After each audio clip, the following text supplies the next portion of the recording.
Nah, materi selanjutnya yaitu tentang pasar. Nah, pasar adalah suatu sarana yang di dalamnya ada unsur penjual dan juga unsur pembeli. Nah, baik itu pasar tradisional maupun juga pasar modern dan juga masih banyak jenis pasar yang lainnya.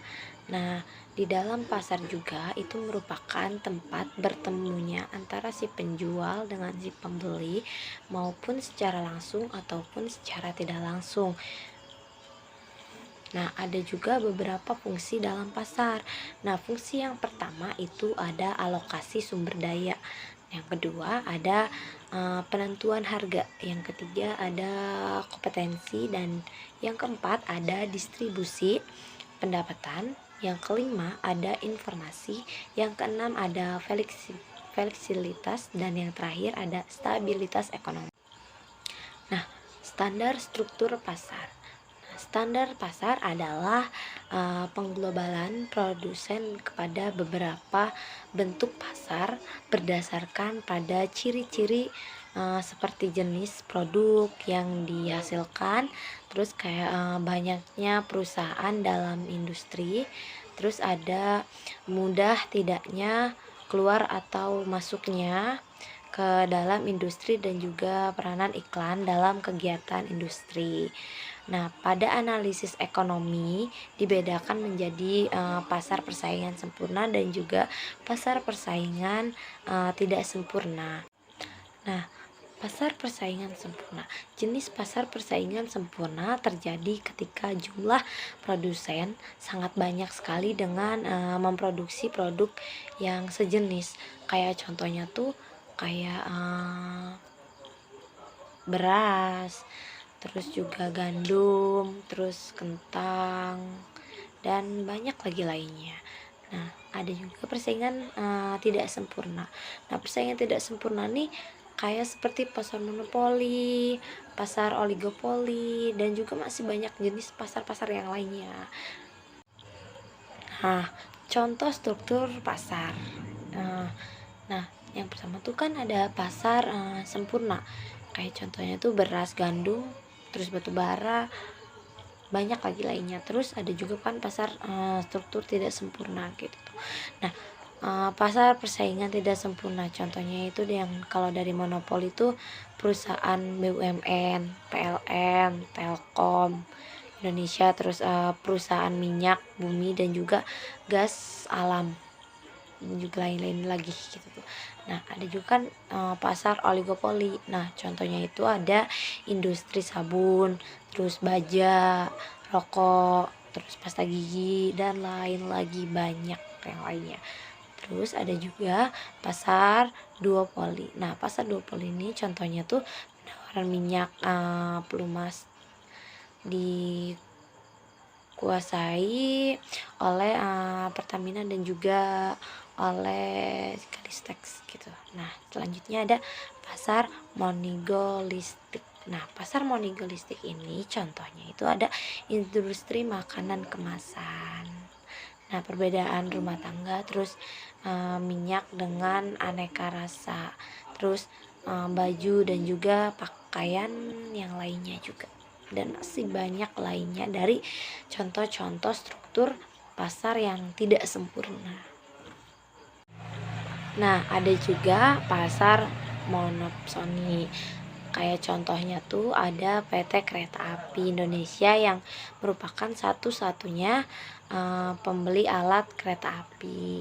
Nah, selanjutnya juga ada pasar duopsoni. Nah, pasar duopsoni ini contohnya tuh ada infrastruktur telekomunikasi SLI yang dihasilkan oleh beberapa perusahaan yang ada hanya dibeli oleh dua perusahaan, yaitu dari PT Telkom dan juga PT Indosat. Nah, selanjutnya juga ada pasar oligospoli. Nah, pasar oligospoli ini contohnya tuh ada dari Telkom, Indosat, Mobile 8, terus Exclamindo, terus ada juga beberapa perusahaan pembeli infrastruktur telekomunikasi seluler. Nah, jadi kesimpulan yang bisa kita ambil dari pasar itu, yang pertama, pasar merupakan tempat bertemunya antara penjual dan juga pembeli secara langsung ataupun tidak langsung. Nah, selanjutnya ada menjadi pasar persaingan sempurna dan juga pasar persaingan tidak sempurna yang meliputi monopoli, oligopoli, terus duopoli, monopolistik, terus ada juga monopsoni dan juga duopsoni, yang terakhir itu oligopsoni. Nah, materi selanjutnya yaitu tentang persaingan monopolitis. Nah, persaingan monopolitis pada dasarnya adalah pasar yang berada di antara dua jenis pasar yang ekstrim gitu, yaitu persaingan sempurna dan juga monopoli gitu. Nah, oleh sebab itu ada juga sifat-sifat yang mengundang unsur-unsur sifat pasar monopoli dan juga unsur-unsur sifat persaingan sempurna.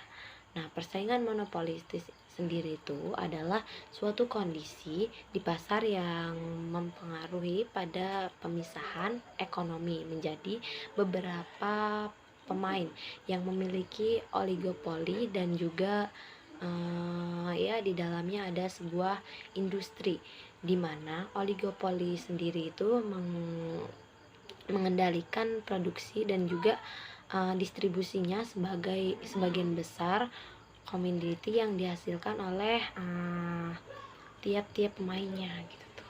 Dalam persaingan monopoli juga ada beberapa bentuk-bentuknya.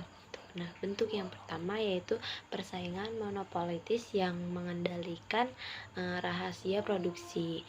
Nah, dalam kasus ini suatu pemain itu di pasar memiliki monopoli dalam produksi sebuah produk gitu tuh, dan juga pemain lain berargumentasi pada produk tersebut gitu tuh untuk kelangsungan mereka di pasar.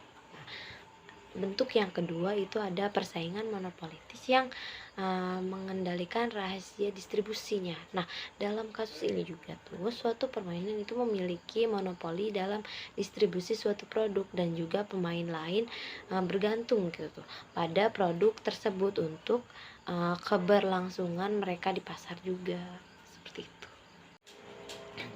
Ciri-ciri persaingan monopolitis yang pertama itu ada definisi produk, yang kedua ada penahanan produk, yang ketiga ada keberasaan masuk dan juga keluar pasar, yang keempat ada kurva permintaan yang elastis.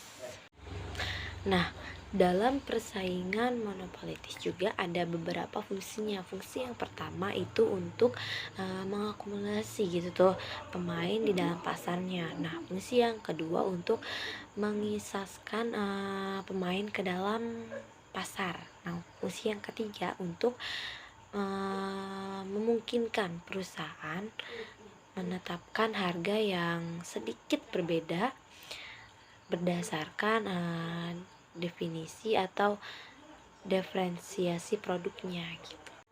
Adapun beberapa contoh gitu tuh dalam pasar monopolistik.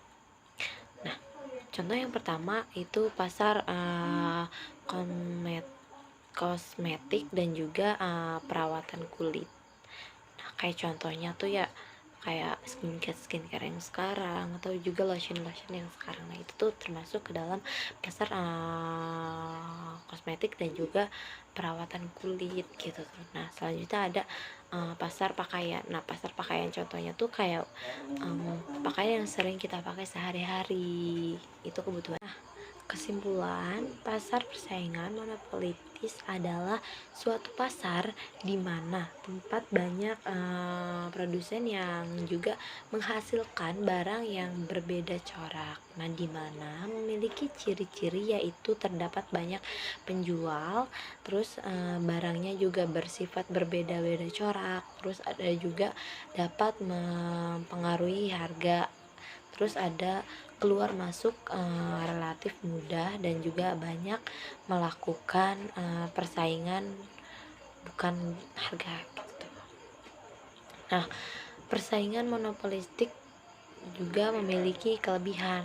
Kelebihannya itu diantaranya adalah menghasilkan barang yang berbeda corak dan juga distribusi pendapatan dalam masyarakat lebih merata gitu tuh.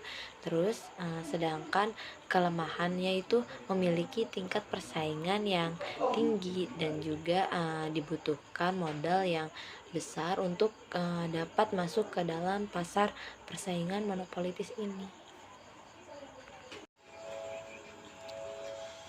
Nah, materi selanjutnya yaitu tentang pendapatan nasional. Pendapatan nasional menurut Wikipedia adalah jumlah pendapatan yang diterima oleh seluruh rumah tangga keluarga. Nah, di suatu negara dari penyerahan faktor-faktor produksi dan juga dalam suatu periode tertentu. Nah, biasanya selama 1 tahun pendapatan nasional adalah salah satu indikator untuk mendapat mengukur perkembangan tinggi pembangunan dengan kesejahteraan pada suatu negara dalam kurun waktu tertentu. Nah, pendapatan nasional juga dibagi dalam beberapa kategori. Nah, contoh yang pertama adalah produk domestik bruto atau GDP. Selanjutnya yang kedua ada produk nasional bruto atau GNP. Yang ketiga ada produk nasional neto atau GNP. Yang keempat ada pendapatan nasional neto. Yang kelima ada pendapatan perseorangan. Dan yang terakhir ada pendapatan yang siap diberlanjutkan. Nah, selanjutnya ada beberapa faktor nih yang mempengaruhi pendapatan nasional. Yang pertama itu ada konsumsi. Nah, konsumsi ini meliputi seluruh pengeluaran negara dalam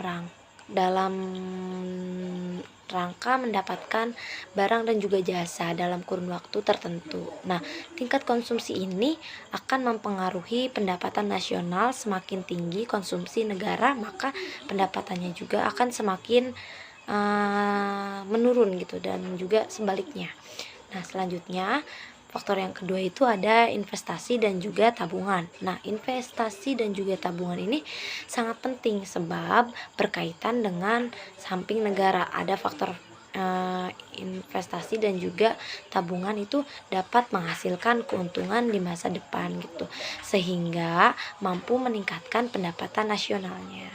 Nah, yang ketiganya ada permintaan dan juga penawaran agen gitu tuh. Nah, hal ini itu berkaitan erat dengan tingkat permintaan dan juga penawaran barang-barang berdasarkan tingkat harga perubahan pada faktor tertentu saja.